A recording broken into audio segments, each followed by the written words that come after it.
Hi, I'm Danny Ecker in for Lisa Leiter. Here's what's happening in Chicago business today. The stock price for Motorola Mobility jumped 56% this morning when news broke that Google will buy the cell phone maker spinoff for $12.5 billion. The two companies have been close partners after Motorola's Droid helped solidify the Android brand, a move which also helped save Motorola's phone business 3 years ago.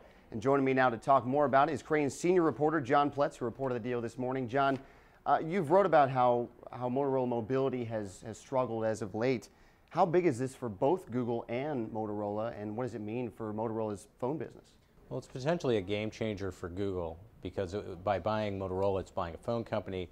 It now has the same kind of resources that Apple enjoys with the iPhone. And for Motorola, it continues to provide fuel for that turnaround. You know, they've struggled a bit of late. 4G's been a challenge. They've had a couple of delayed product launches. Getting Google's resources behind them, becoming a division of Google, and for Sanjay Jha not having to worry about Wall Street and Carl Icahn breathing down his neck as he tries to turn around this company may be the best thing for them.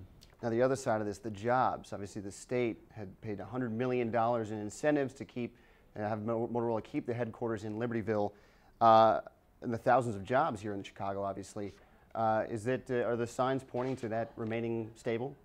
For the moment, yes. The state's indicating that they think Google will go ahead and pick up those commitments, and they'll continue on. You know, those incentives are paid out annually based on Motorola's headcount. So we'll see what happens from there. All right, John, thanks for the update. Well, Nicor will offer electricity to Illinois residents 14% cheaper than ComEd after agreeing to a deal last month with Virginia-based power generator Dominion Resources. The savings will be on the electricity itself from Nicor Electric, while ComEd will deliver the power, read meters, and send customers a single bill with all the charges. Nicor is ComEd's biggest challenger in the northern Illinois power market. As of late June, about 83,000 customers had left ComEd for the 10 or so other area providers, which is only about 2% of the market.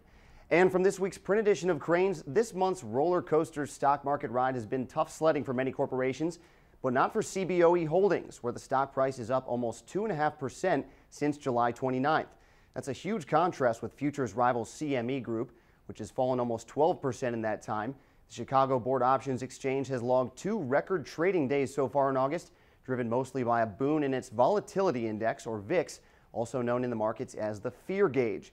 CBOE Executive Vice Chairman Ed Tilley pointed to the value of the index, saying it's a unique hedging opportunity that gives the company and its investors a competitive advantage. You need to hedge broad market exposure in very, very high volatile times.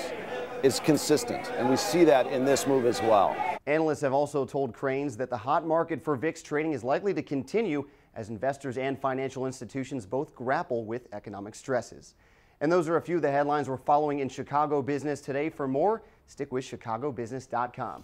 Thanks for watching. We'll see you tomorrow.